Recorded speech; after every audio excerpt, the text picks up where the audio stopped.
Warning. The following may contain concepts, ideas, and/or reflections unique in nature and not yet approved by government and/or corporate entities. This content is for entertainment purposes only and is not intended to stimulate further reflection or to perpetuate additional discourse beyond the scope already outlined by institutional curriculum. All right. Well, welcome back, man. Okay, thanks, man. Sure. I haven't left. Well, they don't know that. Well, it's a new start, a new week. We got all kinds of things on the back burner. What they are, I do not know. I just know that there's things on the back burner. You're retired, dude.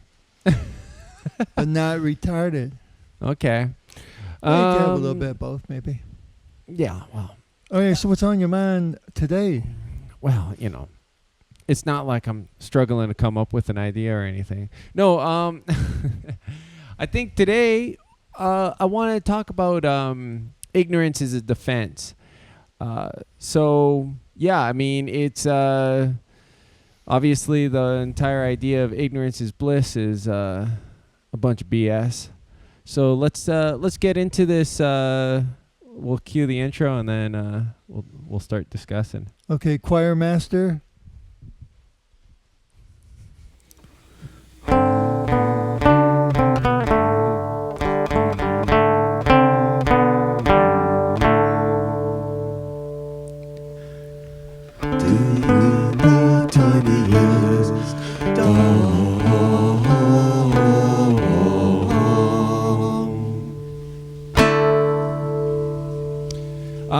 Okay, man. Let's. Why don't you start it off since you're fairly. Since I always started off inept at initiating conversations of this nature. You are? No, you are. I am. That's why I'm gonna start because I'm inept. Oh, okay. Adept. Okay. Now we're on the right page. I was like, well, I don't understand what is going on. I had a very, very light lunch after a hard workout. Yeah. So a little lightheaded. You don't look malnourished, but no, I think I could probably fast for probably 3 or 4 months before I'd shed 10 pounds. Yeah.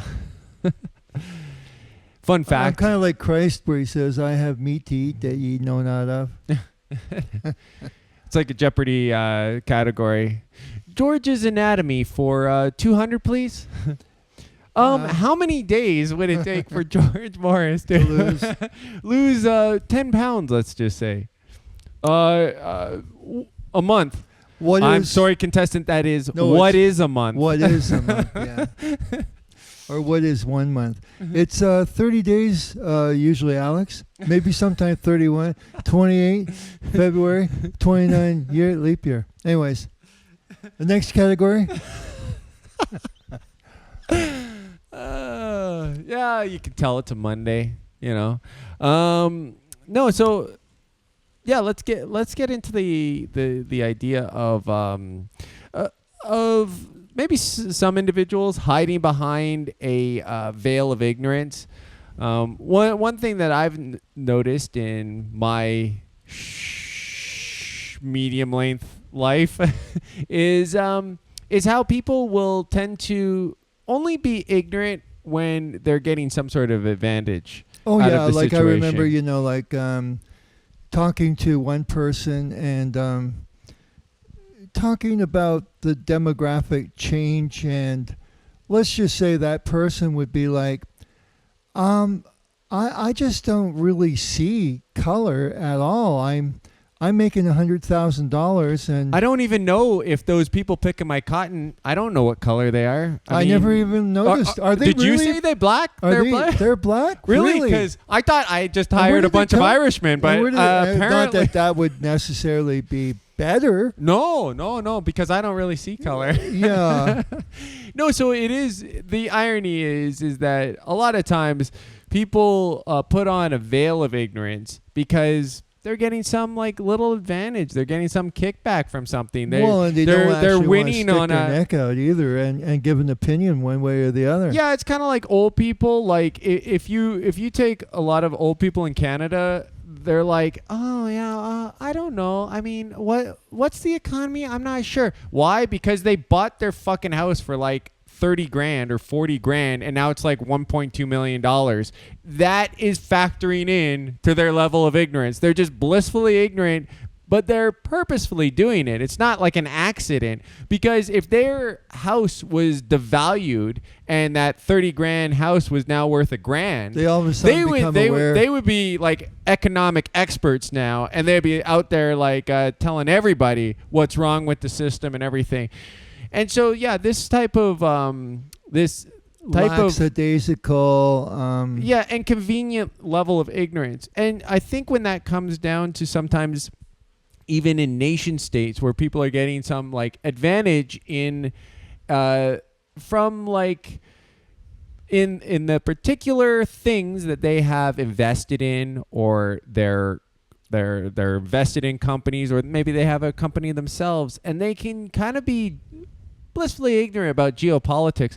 Oh, did we stomp on that one nation? Did we crush the military? Oh, I didn't realize that we were sending arms to the rebels. I didn't.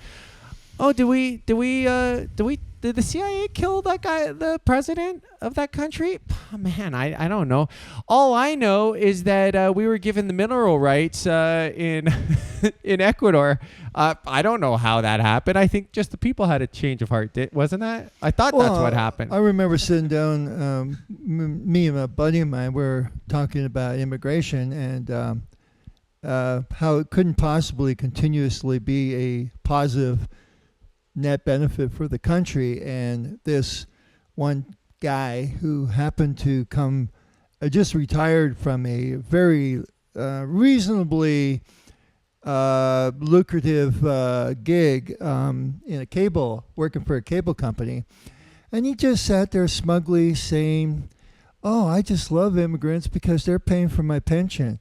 Yeah, not giving a shit that further down the road, this horde of immigrants are going to become old too, and they're going to need, how the cycle is. Well, everybody understands that everybody's going to get old in time, and then they're going to want to draw out from the system. But it's like, it's a lot easier to, if everything, you're getting enough butter on your bread, it's very easy to just be content with that. Yeah. And content with the policies that enable that to happen. But if anything should change. Yeah. To rock the cart. Yeah. Yeah, no, I mean, this is the thing. I mean, you have the social economic differences. You have the generational differences where, some generations had a lot more opportunities, and they can just be like, yeah, well, I had to work hard too. Yeah, not in this fucking economy, you didn't. I was just thinking about this, dude. This morning, I was thinking about how Canadians for so long have been like my generation, or let's say 2 or 3 generations ago, it was thought that, we need foreign investment, we need entrepreneurship, because Canadians are nothing but a bunch of slave wage seekers. That's all they're capable of doing. They're quite content to just work as grunts somewhere. And then you think, well, how ironic then that you thought that they could be easily replaced by Filipinos or other people that are such hard workers. Oh my God, this guy's hard worker. But the thing is that because so it doesn't make sense. The question is, because here's the thing. From that standpoint, you've got 3 possibilities, right?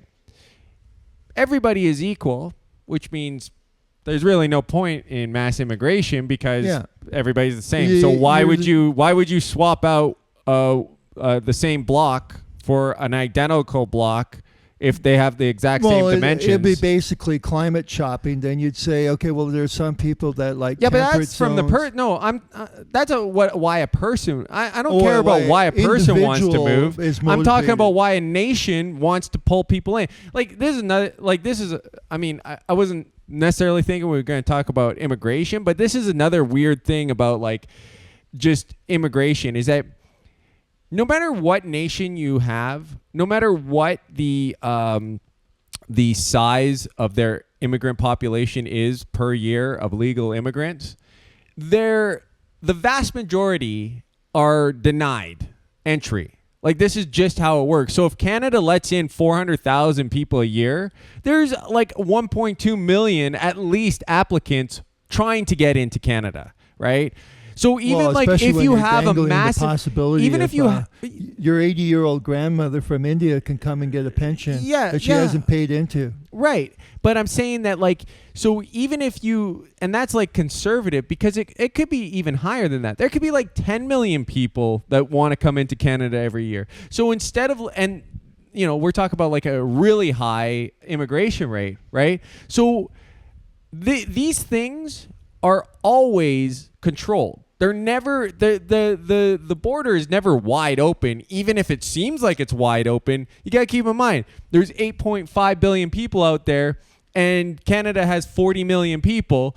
Like the math says that the likelihood, unless Canada is the biggest fucking shithole on the planet, the reality is that there's going to be a lot of demand of people going in. So then the question is, cold holes. So then the question is, holes. You got two options, right? You got everybody is equal, in which case, don't move. Like you don't need to bring 400,000 people that are identical in, right? Then the other thing is people say, well, these are professionals and everything. What, they don't need doctors in India? What, right. People are so fucking healthy in India that they don't need doctors there and architects?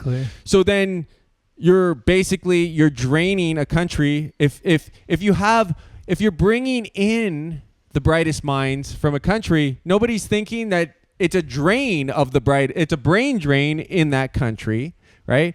Or the other one is you're getting cheap labor, but then you're talking about a disparity. So but in all three formats, the one format where everybody is equal and which I think most people realize is not that's not the way the world works, is you import, you go, hey, here's George, and we're just gonna find the exact same skill set in India of, you know, intelligence, capability, and he's gonna go to New Delhi, and the other guy's gonna come to New Delhi, and they're gonna pay this Indian the exact same salary as you. Expect the exact same amount of work out of him. And maybe he has what would the point be of that? Maybe this guy has a wife, and then, you know, he could come here to our family. I'm going to just go to his family. No, but I'm just saying that, like, if that's the reality, then mass immigration would have zero function. And if there is a disparity, the question would be, if the States or Canada or England or France needs to bring people in, why do they deserve to prosper? Well, no. But okay, go ahead. Well, no, I was just going to say, if they say that they need it, well, let's see a rational plea. Well, let's see a bullet point form, and why, and who are you that you say you need it? Right, but we could get it back into that, because I'll go back into the arrogance or the ignorance thing, right? Because of, you know, I could see a madam running a whorehouse saying, you know, there's not enough attractive looking people in Canada, so we need to import some women from God knows where, just to have, you know, there's a need that needs to be filled. Yeah, but the point I just wanted to finish making was that if you're bringing in people because they're good, right? Then the question is, why? Why is there a need to prop up Canada with good people?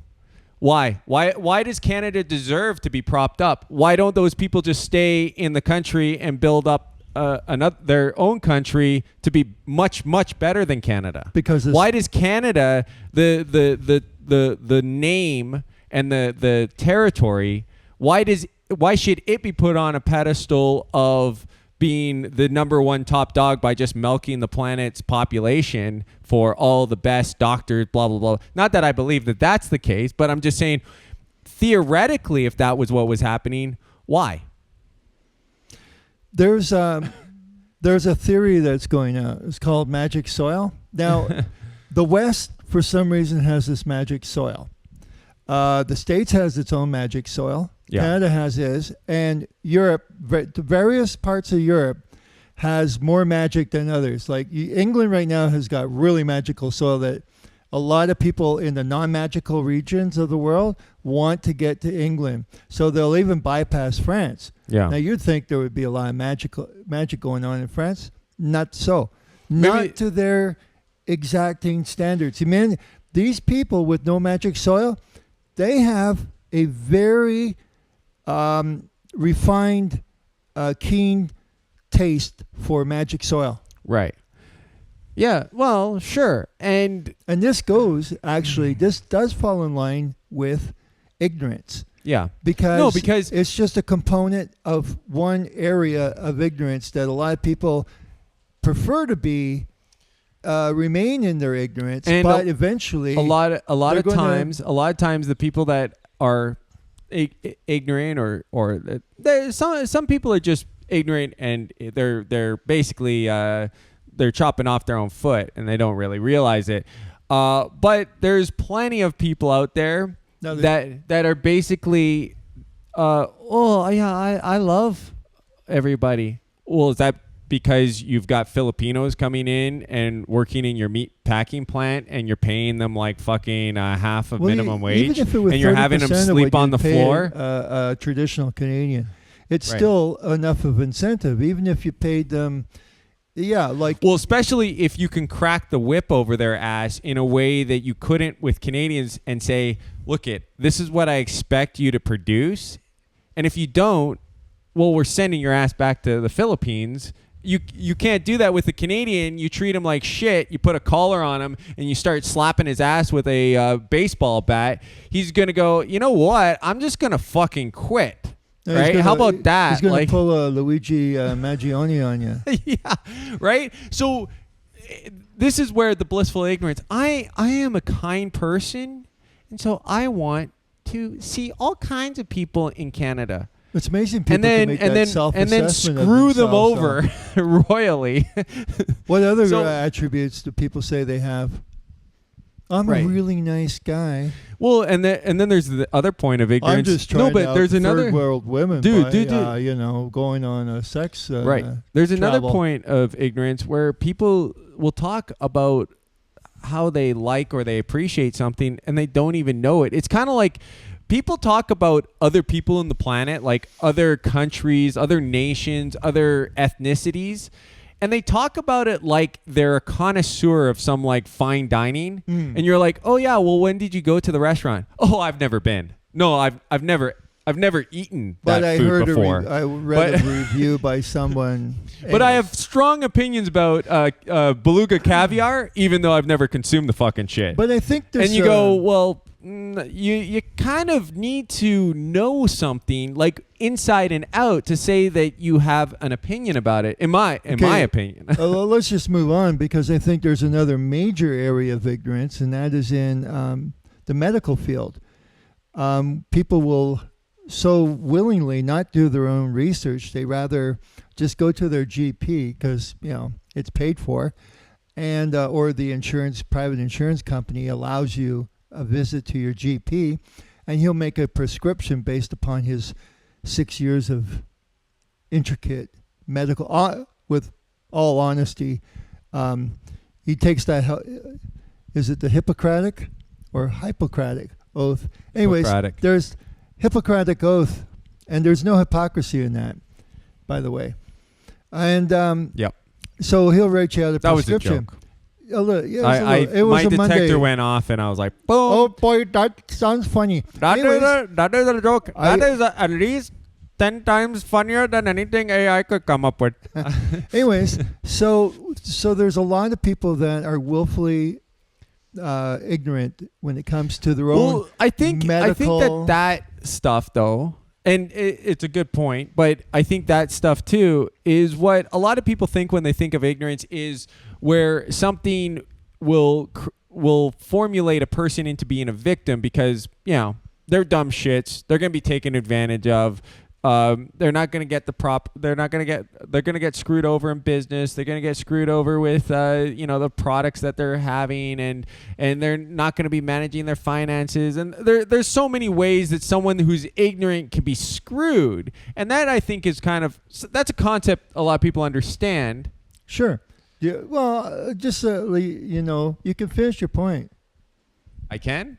Oh, yeah. Thank you. I just let you know that I have. So, but on the other side of things, we have the aspect where there's people that are ignorant that are party to evil deeds or to an evil system that, whether they're ignorant or not, they are a cog in the mechanism of a death ray, if you want like that analogy, which means that this is why ignorance is so dangerous. It's not just victimizing yourself, because in a sense, then, you sow what you reap kind of thing. No, you know what it makes me think of? It makes me think of some people who go to a banquet where they know that the people putting on this banquet are involved in some very criminal activities. Yeah. And so there could have even been the shedding of blood that helped to bring about this banquet, and they'll sit there blissfully ignorant, filling their faces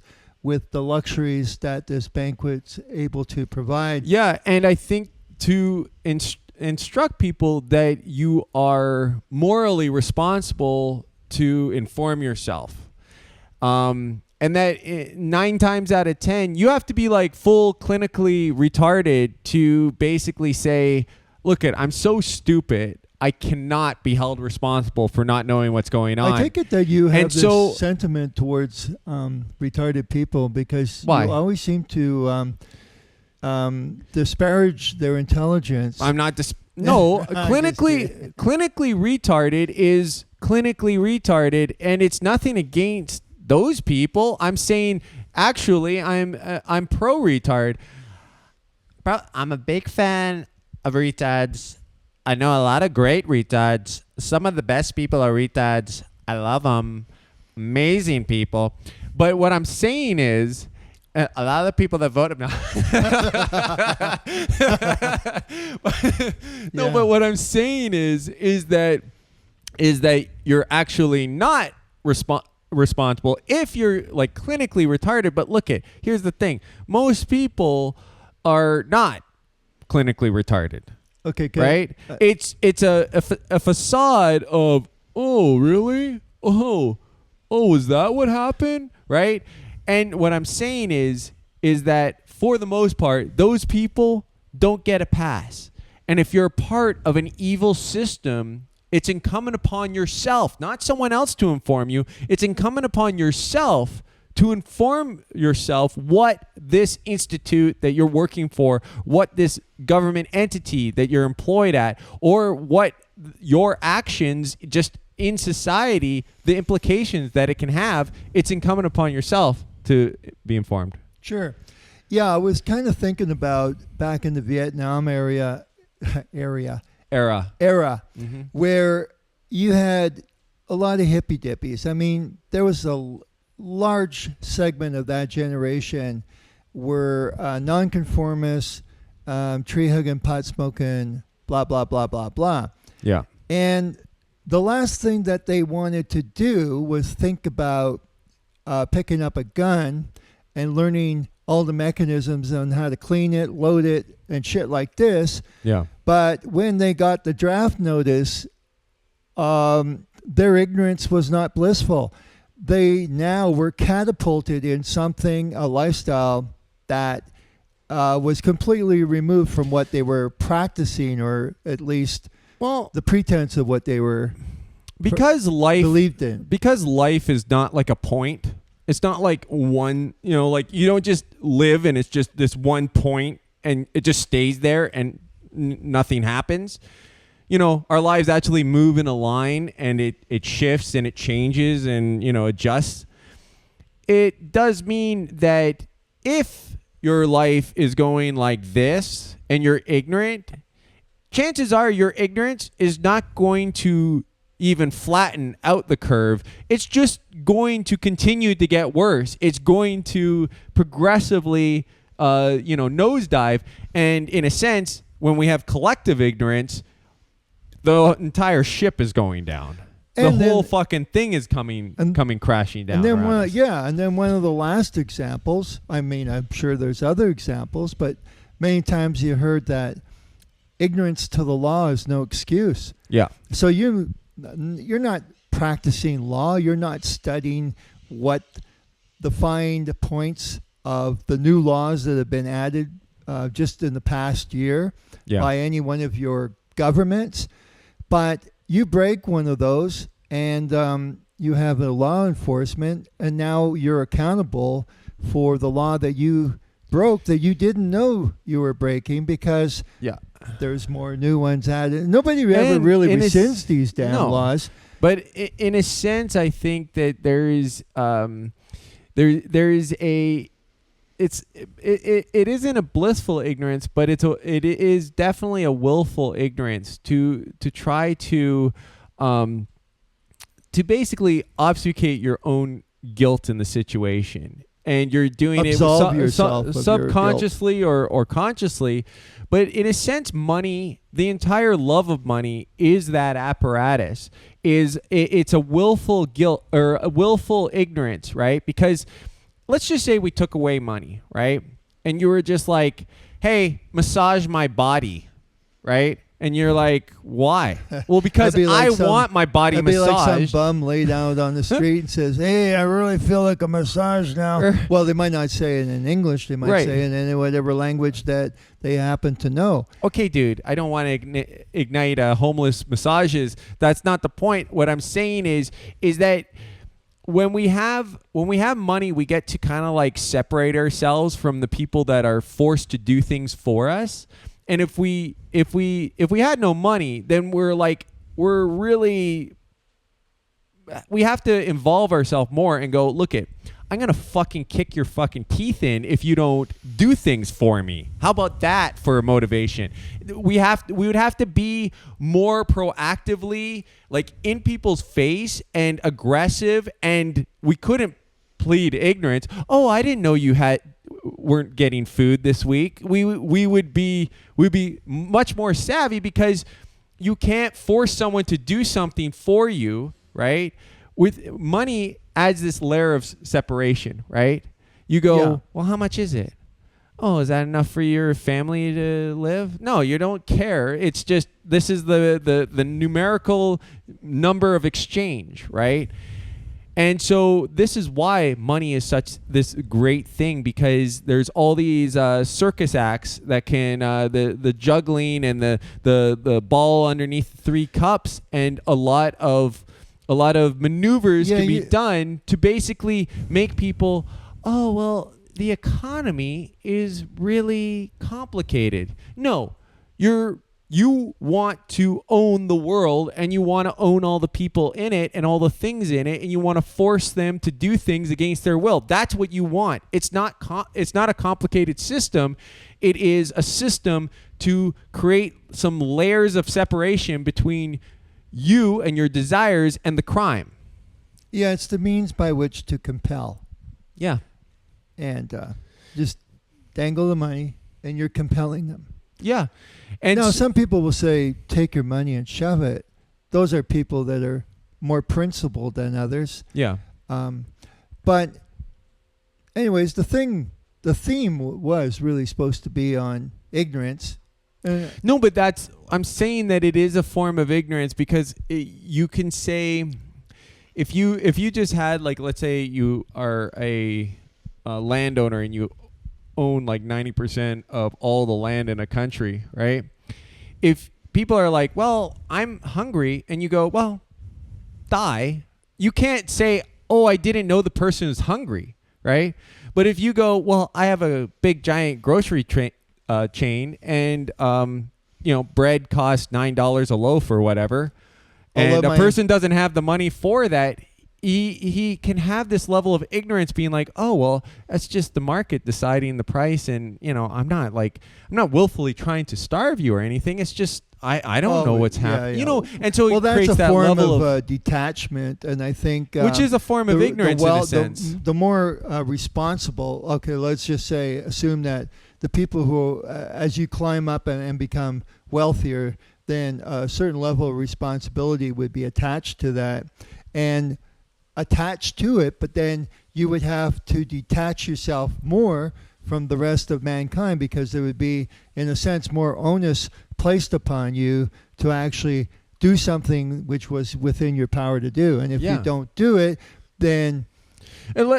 we could maybe just leave it on like this example, is that if you're a person who maybe is on the periphery of some criminal organization, the police or the FBI or anything like that, they're gonna look at you and expect that you're doing your due diligence. So if you're like a banker or something and you're taking a Colombian's money and you're transferring it around because he wants you to transfer it around and diversify it in certain ways, if you just play the, oh, well, I didn't realize that I was laundering money excuse, probably won't work out, because they're going to be saying, hey, you got to do your own due diligence. Now let's imagine that the entire world and all these major governments, major banks, major multinational corporations are just as fucking criminal. It's incumbent upon us now to do our due diligence and inform ourselves, because we're not going to have any excuse for being a party to criminality if the time comes. Yeah, and I think they're actually revealing themselves to be criminal. Yeah, and by informing by getting off the cloak of ignorance, we need to be enlightened to the facts first before you can actually successfully expose these people for what they are, right? And if even if 70% of the population's living in ignorance, it's enough of a veil to cover these people's actions. And so you're basically on the wrong side of the war, if you want to say it in that way. Yeah, just a lighthearted. Well, it's this. I think you need to have your worldview has to either say evil triumphs, or the criminal element in humanity wins and beats out the innocent or the good. Yeah.